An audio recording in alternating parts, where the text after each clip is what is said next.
Hello दोस्तों, आज की इस नए वीडियो में आपका स्वागत है।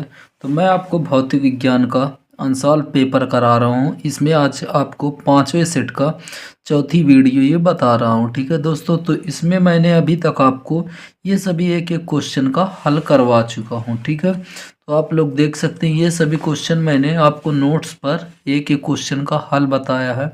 तो आज की इस वीडियो में मैं आपको बताऊंगा। देखिए यहाँ तक मैंने आपको एक एक क्वेश्चन सभी हल करके बता दिए थे। ठीक है, तो आपको बता दूं ये जो तीसरी वीडियो थी वो 5 मिनट की थी। कुछ प्रॉब्लम आने की वजह से वो 5 मिनट की बन पाई है। तो आज की यह वीडियो काफ़ी लंबी होगी, तो आप लोग पूरी लास्ट तक ज़रूर देखेंगे। तो देखिए कल मैंने ये क्वेश्चन आपको बता दिया था, यहाँ तक मैंने आपको बताया था। तो आज की इस वीडियो में यहाँ से क्वेश्चन की शुरुआत करेंगे। अन्योन्य प्रेरण गुणांक की परिभाषा दीजिए। यदि किसी प्राथमिक कुंडली में धारा I बराबर 10 साइन ब्रैकेट में 100 पाई टी एम्पियर प्रवाहित होने पर इसके समीप स्थित द्वितीय कुंडली में अधिकतम प्रेरित वैद्युत वाहक बल 5 वोल्ट है, तब इन कुंडलियों के मध्य अन्योन्य प्रेरण गुणांक का मान ज्ञात कीजिए। ठीक है दोस्तों, मान क्या होता है ये आपसे क्वेश्चन पूछा है। तो चलिए इसका हल देखते हैं। तो आप लोग इसका हल देख सकते हैं, अन्योन्य प्रेरण गुणांक। ठीक है, अन्योन्य प्रेरण गुणांक होता क्या, तो इसको एम से प्रदर्शित करते हैं। तो देखिए किन्हीं दो कुंडलियों के बीच अन्योन्य प्रेरण गुणांक। ठीक है, किन्हीं दो कुंडलियों के बीच अन्योन्य प्रेरण गुणांक प्राथमिक कुंडली में एकांक। ठीक, प्राथमिक कुंडली में एकांक दर से प्रवाहित धारा के परिवर्तित होने पर, प्राथमिक कुंडली कोई होगी उसमें एकांक दर से धारा के प्रवाहित होने पर द्वितीय कुंडली में प्रेरित विद्युत वाहक बल के संख्यात्मक मान के बराबर होता है। ठीक है, तो ये इसका फार्मूला है। आप लोग परिभाषा छोटी से याद कर लीजिएगा और काफ़ी महत्वपूर्ण है, तो इसको आप लोग जरूरी याद कर लेंगे। ठीक है, अब इस पर अगर मैं ज़्यादा अभी टाइम दूंगा तो वीडियो बहुत ज़्यादा लंबी हो जाएगी, इसलिए इसको आप लोग याद कर लीजिएगा। अब देखिए इसमें क्वेश्चन भी पूछा था। क्वेश्चन क्या पूछा था, यदि किसी प्राथमिक कुंडली में ये धारा का मान दिया, उसके बाद अधिकतम प्रेरित विद्युत वाहक बल का मान भी दिया। ठीक है दोस्तों, तो चलिए देखिए इसका न्यूमेरिकल समझते हैं। ठीक है, न्यूमेरिकल आप लोग समझेंगे। क्वेश्चन में दे रखा है प्राथमिक कुंडली में धारा। ठीक है, तो देखिए प्राथमिक कुंडली में धारा, पी का मतलब प्राइमरी। ठीक है, प्राइमरी मीन्स प्राथमिक में धारा का मान दिया इतना। ठीक है, और विद्युत वाहक बल का मान जो दे रखा है E2, अधिकतम विद्युत वाहक बल का मान 5 वोल्ट दे रखा है। ठीक है, उसके बाद अन्योन्य प्रेरण गुणांक m का मान पूछा है। तो हमें फार्मूला पता है E2 बराबर, ठीक है, -m dIP/dt। ये फार्मूला ऊपर से ही निकल कर आया है। ठीक है दोस्तों, यहीं से ये फार्मूला निकल कर आया है, तो उसी के अकॉर्डिंग ये सवाल करते हैं। ठीक है, अब देखिए E2 का मान चाहिए। E2 का फार्मूला ये होता है, अब देखिए यहाँ पे आप देखेंगे D। ठीक है, यहाँ पे dIP/dt। तो देखिए IP की जगह ये देखिए क्वेश्चन में जो दे रखा था उतना हमें रखना है। तो देखिए IP की जगह ये हमने रख दिया। अब देखिए आपको शायद पता नहीं होगा तो याद रखेंगे, cos 100 पाई टी मैक्सिमम बराबर 1 होता है। क्या होता है, 1 होता है। तो यहाँ पे E2 और यहाँ पे 5 पाई। ठीक है, अधिकतम मान जो दे रखा है 5 पाई। ठीक है, कितना, 5 पाई दिया है। अब देखिए E2 का मान ये देखिए 5 पाई। ठीक, E2 का मान कितना, 5 पाई। उसके बाद आप लोग देखेंगे यहाँ पे 100 पाई m। देखिए यहाँ पे इसका मान कितना होगा, 1 होगा। ठीक है, यहाँ पे अगर आप देखेंगे तो इसका मान कितना होगा, तो 10 साइन 100। ठीक है, और यहाँ पे आप देखें तो देखिए 100 दिया है। तो देखिए यहाँ पे अगर 10 से 100 में गुणा कर देंगे तो 1000 पाई एम आ जाएगा। और देखिए पाई से पाई कैंसिल हो जाएगा। उसके बाद देखिए 5 पाई से पाई कैंसिल और 5 दूनी 10, और 2 जीरो तो 200। ठीक है, m का मान अगर हमें निकालना होगा, m इधर रोक लेंगे तो ये देखिए इधर केवल 1 बचेगा, 1 के बटे में चला जाएगा 200। ठीक, अब 200 को हम लिख सकते हैं 2 गुणे 10 की घात 2। ठीक है, अब अगर इसको हम काटते हैं तो ये 0.5 आता है। कितना आता है? 0.5। और ये जब ऊपर जाता है तो घात बदल जाती है। ठीक है, घात बदल जाती है, यहाँ प्लस में घात है, ऊपर जाएगी माइनस में घात हो जाएगी। ठीक है, अब देखिए दशमलव को अगर दाहिनी ओर ले जाते हैं तो घात माइनस में होती है, और बाईं ओर ले जाते हैं तो घात प्लस में होती है। तो यहाँ पे देखिए बाईं ओर ले गया है, इसलिए 10 की घात -3। तो आप ये आंसर लिख सकते हो इतने हेनरी। ठीक है, या तो आप आंसर इसका लिख सकते हो 5 गुणे 10 5 मिली हेनरी, क्योंकि जब मीटर में इसे बदलते हैं, ठीक है, तो 10 की घात -3 से गुणा करते हैं। ठीक है, तो यहाँ पे मिली, 3 की जगह क्या? Millihenry. ठीक है दोस्तों, अब देखिए अगला क्वेश्चन। अगला क्वेश्चन क्या है? देखिए, एक अवतल दर्पण द्वारा किसी वस्तु का 4 गुना बड़ा वास्तविक प्रतिबिंब बनता है। ठीक है, उसके बाद आगे देखिए क्वेश्चन और भी है। वस्तु को दर्पण से 3 सेंटीमीटर दूर ले जाने पर उसका आवर्धन 3 गुना हो जाता है। दर्पण की वक्रता त्रिज्या ज्ञात कीजिए। ठीक है, तो इसका आंसर आप लोग देखेंगे तो आप लोग देख सकते हैं, इसमें मान लेते हैं कि मानव वस्तु की दूरी क्या है? u है। वस्तु की दूरी u है और प्रतिबिंब की दूरी हम मान लेते हैं v। ठीक है, मान लिए कि वस्तु की दूरी u है और प्रतिबिंब की दूरी v है। तो आवर्धन का फार्मूला होता है दर्पण में कि m बराबर -v बटे u। ठीक है, फार्मूला क्या होता है? m बराबर -v बटे u, आवर्धन का ये फार्मूला है। तो देखिए क्वेश्चन में बोला 4 गुना, अगर जितना गुना बोलता है तो वो जो होता है वो m का मान होता है, रेखीय आवर्धन का मान होता है। तो रेखीय आवर्धन का मान कितना? 4। ठीक है, बड़ा वास्तविक प्रतिबिंब। अब देखिए वास्तविक बोलने की वजह से यहाँ पे माइनस लगाया गया है। ठीक है, क्या लगाया गया है? माइनस। तो देखिए माइनस से माइनस कैंसिल, तो v बराबर 4u। ठीक है, v बराबर 4u, तो v बराबर 4u। उसके बाद देखिए एक दर्पण का फार्मूला होता है 1/f बराबर -1/v प्लस 1/u। ठीक, अब यहाँ पे देखिए v का मान -4u, v का मान -4u। उसके बाद आप लोग देख सकते हैं कि u का मान माइनस में। ठीक, आप लोग यहाँ पे चाहे इसको यहीं से समझ लीजिए कि अगर इसको प्लस में रखेंगे फिर भी v का मान माइनस में आएगा। ठीक है दोस्तों, तो यहाँ पे माइनस ना लगाएं तो भी v का मान -4u, और फिर यहाँ पे माइनस ना लगाना पड़ेगा। ठीक है दोस्तों, तो यहाँ पे 2 तरीका इसका होता है, या तो आप यहाँ पे माइनस लगा के लिख दीजिए, काट दीजिए, फिर आपको फार्मूले में माइनस लगाना पड़ेगा। और आप यहाँ माइनस ना लगाएं तो फार्मूले से सीधा आप निकाल के -4u आएगा, तो यहाँ पे -4u रख देंगे सीधा सीधा। ठीक है दोस्तों, तो यहाँ पे मैं आपको एक तरीका थोड़ा सा और बताना चाहूँगा, छोटा सा, कि देखिए फार्मूला होता है m बराबर -v/u। क्या होता है? m बराबर -v/u, और m का मान दे रखा है 4। तो यहाँ पे -v/u, तो v का मान अगर हम निकालेंगे तो ये 4u आ जाएगा। अब देखिए माइनस इधर लगा तो माइनस को हम यहाँ पे लगा सकते हैं, तो क्या आ गया? देखिए v बराबर -4u। ठीक, तो अब फार्मूला दर्पण का क्या होता है? 1/f बराबर 1/, ठीक है, 1/v प्लस 1/u। ठीक है, दर्पण की दूरी हमेशा माइनस में होने के कारण माइनस में लिख देते हैं। बाकी प्रतिबिंब देखिए, प्रतिबिंब का मान ये माइनस में दिया है, तो यहाँ पे आप देख सकते हैं, आप मान रख देंगे, u का मान वैसे ही रख दिए, एलसीएम लेंगे तो 4u आ जाएगा। ठीक है, उसके बाद देखिए 4 से 4 कैंसिल, यहाँ पे केवल 1 आएगा, और यहाँ से देखिए तिरछा गुणा। ठीक है, तो ये हो जाएगा 4। अब यहाँ पे देखिए 1/f का मान आया जो 5 बटे कितना आएगा? यहाँ पे 5 बटे आएगा 4u। ठीक है, अब देखिए यहाँ पे अगर इसको पलटेंगे तो ये भी पलट जाएगा, तो -4u अपॉन कितना आ गया? 5। ये माइनस में होने के कारण ये किस में, माइनस में। ठीक है दोस्तों, ये किस में आएगा, माइनस में आएगा। या तो आप देखिए नीचे माइनस लगा दीजिए, या ऊपर भी माइनस, ये भी माइनस में, ये भी माइनस में, तो माइनस में ही आएगा। ठीक है दोस्तों, तो यहाँ पे दो तरीका कर सकते हैं। उसके बाद आप लोग देखें, अब वस्तु की दूरी कितनी हो जाएगी, u+3। कितनी हो जाएगी, u+3।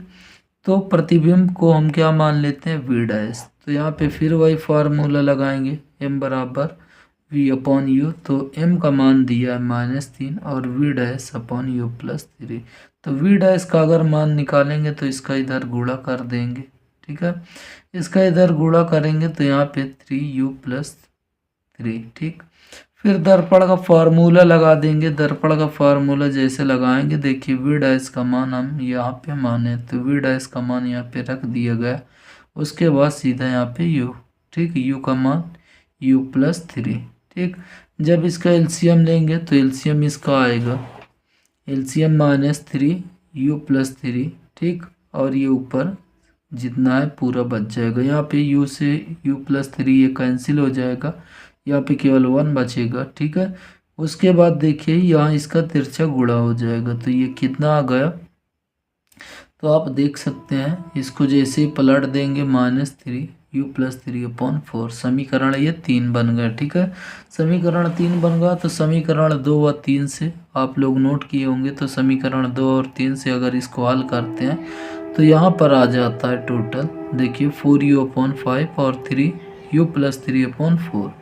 ठीक, इसका तिरछा गुणा हो जाता है, 4 चौक 16u और 5 देखिए 3 इसमें हो जाएगा तो 3u और 5 3 15u। ठीक, फिर 5 3 फिर कितना हो जाएगा, देखिए इससे गुणा होगा तो 3u। ठीक, और इसमें जब 5 से गुणा होगा 5 3 15।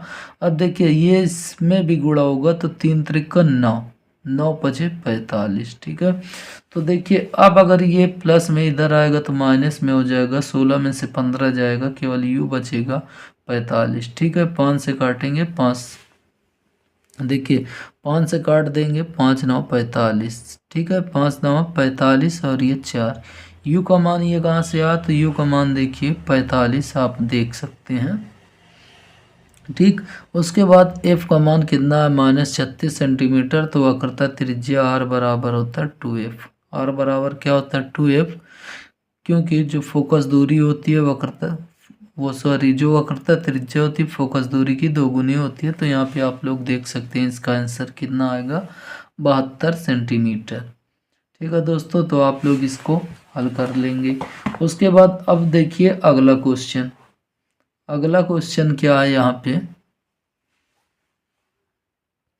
तो देखिए ख नंबर क्वेश्चन क्या है, चित्रानुसार दो लंबे समांतर तारों ए व बी में क्रमशः 10 एम्पियर तथा 20 एम्पियर की धारा प्रवाहित हो रही है। ठीक है, इन दोनों तारों के ठीक बीच में 1.5 सेंटीमीटर लंबे तार सी जिसमें 5 एम्पियर की धारा प्रवाहित की जाए, तब तार पर सी पर कितना बल कार्य करेगा। देखिए इससे पहले वाला क्वेश्चन अगर आपको अच्छे से नहीं समझ में आया तो आप कमेंट कर दीजिए, उसको हम विस्तार से फिर से बता देंगे अलग क्वेश्चन। ठीक है दोस्तों, क्योंकि यहाँ पे देखिए वीडियो ये लंबी होगी इसलिए हम उतना टाइम नहीं लेंगे। तो देखिए ये क्वेश्चन का चलिए हल। तो आप लोग देख सकते हैं तार सी के कारण, ठीक है, तार सी के कारण तार के कारण सी पर बल, सी पर जो बल लगेगा I1 और I2 दोनों के कारण होगा। तो फार्मूला होता है F बराबर μ0/4πI1I2/R और इंटू L। ठीक है दोस्तों, तो बस यहाँ पे आपको समझना और मान रखना है। F1 वैसे ही रहेगा, μ0/4π इतने पूरे का मान होता है 2 × 10⁻⁷। ठीक है, इतने पूरे का मान कितना होता है μ0/4π का 2 × 10⁻⁷। उसके बाद I1 का मान क्वेश्चन में दे रखा है 10 एम्पियर। ठीक है, कितना दिया है 10 एम्पियर। उसके बाद देखिए सी वाले में निकालना, तो इसमें जो धारा बह रही I2 का मान देखिए यहाँ पे 5 एम्पियर। ठीक, पहले में 10 एम्पियर दूसरे में 5 एम्पियर।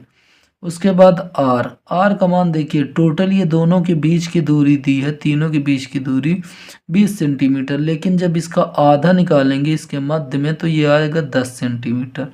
तो 10 गुणे सेंटीमीटर को मीटर में बदलने के लिए -2 से गुणा, ठीक है, 10 गुणे 10 की घात -2। उसके बाद एल, एल का मान आप देख सकते हैं कितना क्वेश्चन में बोला है, 1.5 सेंटीमीटर। तो हम यहाँ पे रख देते हैं 1.5 सेंटीमीटर को मीटर में बदलेंगे 10 की घात -2 से गुणा। अब देखिए यहाँ से काट दीजिए, घात बराबर है तो ये ऊपर जाएगी प्लस में हो जाएगी, इसलिए इसको यहीं काट दिए। उसके बाद यहाँ से भी आप काट दीजिए इसको, 5 दूनी 10, 5 दूनी 10 और 2 एकम 2, ठीक है। तो यहाँ पे आएगा 15, ठीक, 1.5। अब देखिए यहाँ पे -7 में से 1 जाएगा तो 6, तो ये 6, ठीक है, ये F1 आ गया। उसके कारण अब देखिए तार B के कारण C पर, पहले हमने A के कारण C पर निकाला, अब B के कारण C पर निकालेंगे, ठीक है। तो आप लोग देखेंगे कि यहाँ पे F2 बराबर भी फार्मूला सेम ही होगा, μ0/4πI1I2/R और इंटू L।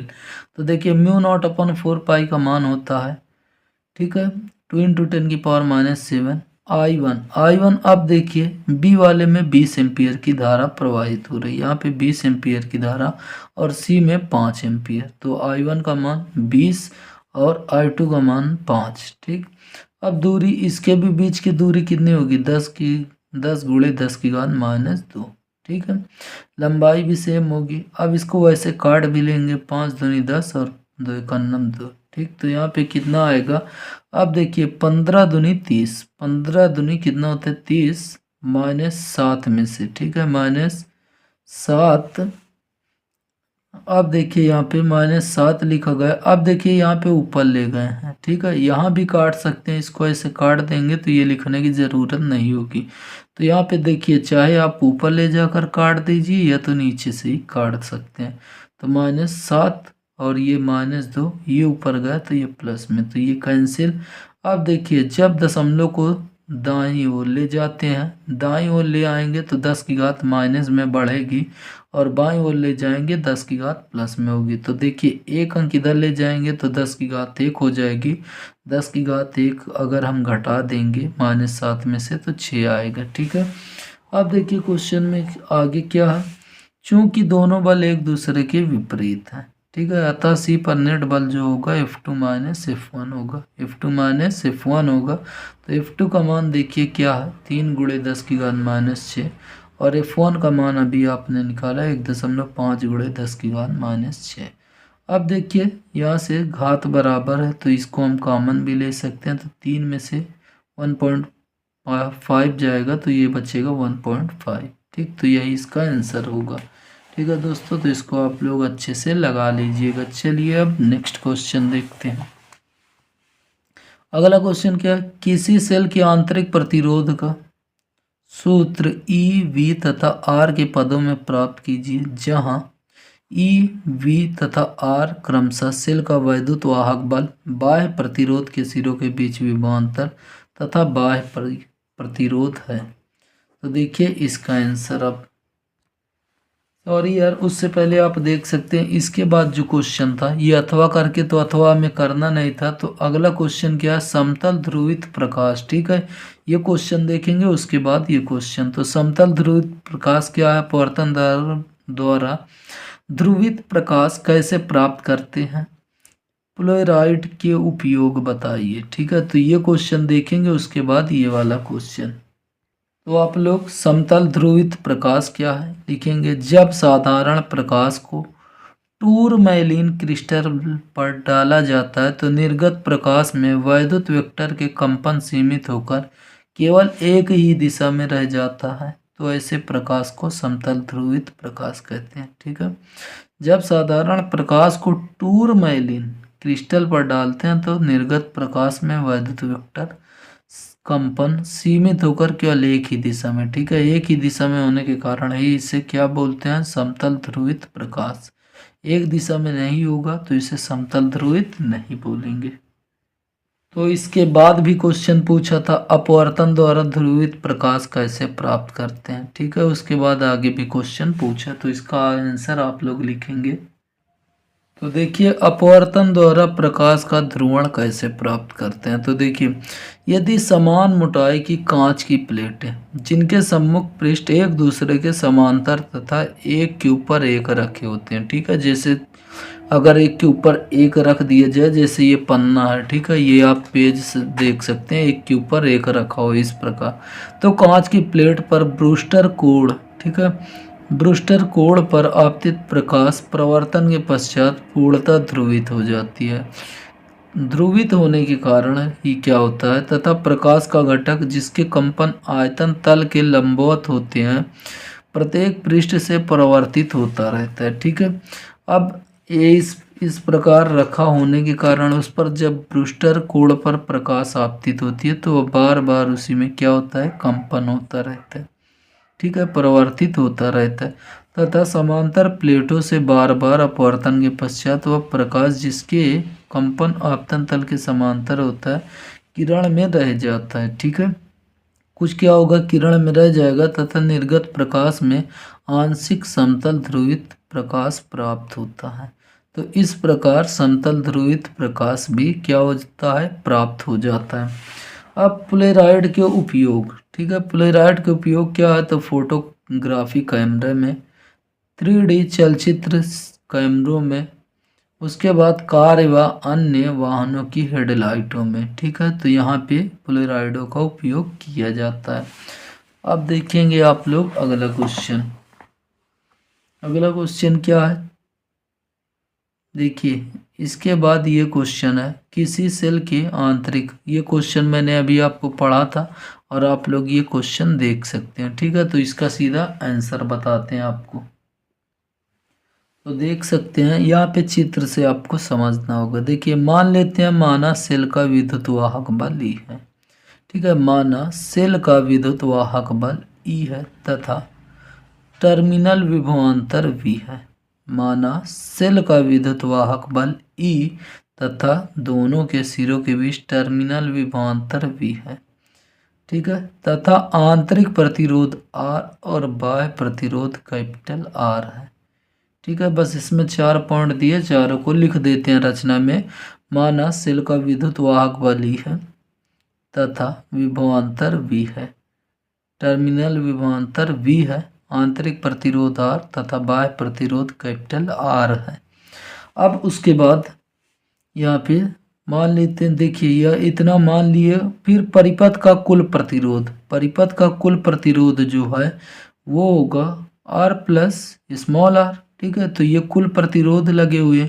उसके बाद परिपथ में धारा, परिपथ में जो धारा है वो है, देखिए आई बराबर होता है वी अपॉन आर। आई बराबर क्या होता है, वी अपॉन आर। तो यहाँ पे सेल का विद्युत वाहक बल ई, विद्युत वाहक बल ई किसका, वी का कार्य करता है, तो यहाँ पे E upon R plus R. ठीक है, अब देखिए यहाँ पे तिरछा गुणा कर दिया गया, ई को रोक लिया गया तो इधर तिरछा गुणा, तो आई आर। ठीक है, यहाँ पे आई आर आ जाएगा, उसके बाद फिर देखिए आई आर। ठीक, ई का मान ये आ गया। अब देखिए परंतु आई आर सेल का टर्मिनल विभवांतर है, मतलब ये वी का मान दिया है, किसका मान दिया है, वी का मान दिया है। तब हम क्या करते हैं, यहाँ पे ई बराबर, ठीक है, ई बराबर वी आई, ई बराबर आई आर की जगह क्या लिख देते हैं, वी। ठीक है, क्योंकि ये टर्मिनल विभवांतर, तो आई आर की जगह वी प्लस आई आर। ठीक है, अगर आपसे पूछा हो तो सेल का विद्युत वाहक बल, विभवांतर और आंतरिक प्रतिरोध में संबंध, तो आप इतना करते, लेकिन यहाँ पर इसने बाह्य प्रतिरोध के बारे में भी बात किया। तो देखिए पुनः परिपथ में धारा, ठीक है, पुनः परिपथ में धारा जो होगी आई बराबर वी अपॉन आर होगी, आई बराबर वी अपॉन आर होगी। तो समीकरण 1 से, ठीक है, समीकरण 1 में वी अपॉन आर रख देंगे। देखिए समीकरण 1 ये है, यहाँ पे वी अपॉन आर ई और आर प्लस आर। ठीक, ये इधर वाली सेम चीज़ें हैं, इसकी जगह आई की जगह वी अपॉन आर। ठीक, अब इसका इधर गुणा करेंगे तो देखिए वी, ठीक है, R plus R, V R plus R, capital R और स्मॉल आर है, बराबर देखिए आर ई आर, क्या आया ई आर। तो यहाँ पे अगर वी गुणा में है तो ये आएगा बटे में, किस में आएगा बटे में, और यहाँ पे ई आर वैसे ही लिखा। तो देखिए यहाँ पे जब स्मॉल आर का मान निकालेंगे तो ये इधर प्लस में उधर जाएगा माइनस में, तो इधर प्लस में इधर आया माइनस में। अब दोनों में कॉमन ले लेते हैं तो कैपिटल आर बाहर आ जाता है, कैपिटल आर बाहर आ जाता है तो E upon V minus one, ठीक है। यही संबंध है, ठीक है, जो कि यहाँ पे आर बाय प्रतिरोध है, ई विद्युत वाहक बल और वी टर्मिनल विभवांतर है, ठीक है दोस्तों। तो अब देखिए आज की इस वीडियो का ये अंतिम क्वेश्चन होगा, ठीक है। उसके बाद फिर आपसे हम मिलेंगे नए वीडियो में इसके आगे के क्वेश्चन के साथ। तो देखिए लास्ट क्वेश्चन क्या है, चल कुंडली गैल्वेनोमीटर की धारा सुग्राहिता से आप क्या समझते हैं।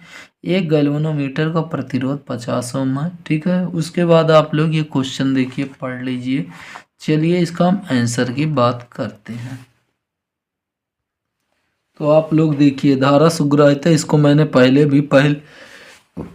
भी बताया है और आज फिर बता रहा हूँ। देखिए सीधा कि एक अंक धारा प्रवाह से धारा मापी की कुंडली में उत्पन्न विक्षेप को गैल्वेनोमीटर अथवा धारा मापी की सुग्राहिता कहते हैं। सीधा यहाँ से आप समझ सकते हो, जब कोई चीज़ बटे में लगा होता है उसका मतलब एकांक धारा से प्रवाहित, ठीक है। एकांक धारा से धारा प्रवाह से धारा मापी में जो उत्पन्न विक्षेप होगा, ठीक है, धारा मापी में उत्पन्न विक्षेप होगा वही धारा मापी की सुग्राहिता कहलाती है, ठीक है। उसके बाद मेन इसमें क्वेश्चन था, तो मेन क्वेश्चन आप लोग ये देख सकते हैं। गैल्वेनोमीटर का प्रतिरोध क्वेश्चन में खुद ही बोल रखा है। गैल्वेनोमीटर का प्रतिरोध देखिए 50 ओम, तो यहाँ पे सीधा लिखा गया गैल्वेनोमीटर का प्रतिरोध 50 ओम, ठीक। उसके बाद आगे बोल रहा है एक गैल्वेनोमीटर का प्रतिरोध 50 ओम है, पूर्ण स्केल विक्षेप के लिए धारा का मान, ठीक है। विक्षेप के लिए धारा का मान ये जो बोल रहा है आई जी का मान, ठीक है, वो 0.05, ठीक। उसके बाद एम्पियर इतना दे रखा, क्षेत्रफल जितना चीज़ें दे रखा था मैंने लिख लिया। उसके बाद मान लिया कि माना शंट प्रतिरोध एस है, ठीक है, क्या है एस है। तो एक फार्मूला ये होता है, देखिए फार्मूला क्या होता है, आई माइनस आई जी गुणे एस बराबर आई जी गुणे जी, ठीक है। अब देखिए एस का मान निकालना है तो इसको इधर रोक लेंगे, ये गुणा में तो इसके बटे में आ जाएगा। अब यहाँ पे देखिए आई जी का मान क्वेश्चन में दिया 0.05, ठीक है, 0.05। उसके बाद जी का मान आप देख सकते हैं 50। उसके बाद आई का मान देखिए 5, आई का मान कितना है 5। उसके बाद माइनस, ठीक है, आई जी का मान ये ऊपर वाला ही उतना है। अब इसका गुणा करेंगे, ठीक है, पहले घटाएंगे तो ये 4.95 आ जाएगा, गुणा करेंगे 2.5 और यहाँ से काटेंगे, ठीक। तो इसको हम काटते नहीं, ऐसे ही लिख लेते हैं क्योंकि कैलकुलेशन आगे आसान रहे। तो देखिए माना शंट प्रतिरोध की लंबाई स्मॉल एल, तब रो बराबर आर ए अपॉन एल होता है, ठीक है। रो बराबर क्या होता है आर ए अपॉन एल होता है, लेकिन यहाँ से अगर हम आर का मान निकालेंगे रो एल अपॉन ए, तो एल का मान जो निकालेंगे वो आएगा, देखिए इसका इधर गुणा हुआ आर ए और ये और रो नीचे आ जाएगा। बस यहाँ पे अब मान रखना है, मान क्या है 2.5, ठीक है। आप लोग मान देख कर रख सकते हैं। तो यहाँ पे देखिए मान आर का मान 2.5, ठीक है। यहाँ पे देखिए आर का मान 2.5, मतलब इसका मान ये प्रतिरोध का कार्य करता है, तो पूरा इतना मान क्या है इसका मान है। उसके बाद ये प्रतिरोध हो गया ए का मान ये दिया क्वेश्चन में, ये आपको पता है क्यों लगा है, क्योंकि यहाँ पे ये 10⁻⁻ दिया हुआ है। उसके बाद यहाँ पे 5 × 10⁻⁷, तो इसका कैलकुलेशन करते हैं तो इतना आता है, और यही दोस्तों आपका आंसर है। अगर आप ऐसे ही वीडियो चाहते हैं आपको लिखित पूरी मिले कि अलग से कहीं पढ़ना ना पड़े, तो आप प्लीज़ इस चैनल को सब्सक्राइब कर लीजिए ताकि सबसे पहले वीडियो आप तक पहुंच जाए। तो दोस्तों आज के लिए बस इतना ही, फिर मिलेंगे आपसे नए टॉपिक के साथ। तब तक के लिए दोस्तों जय हिंद जय भारत।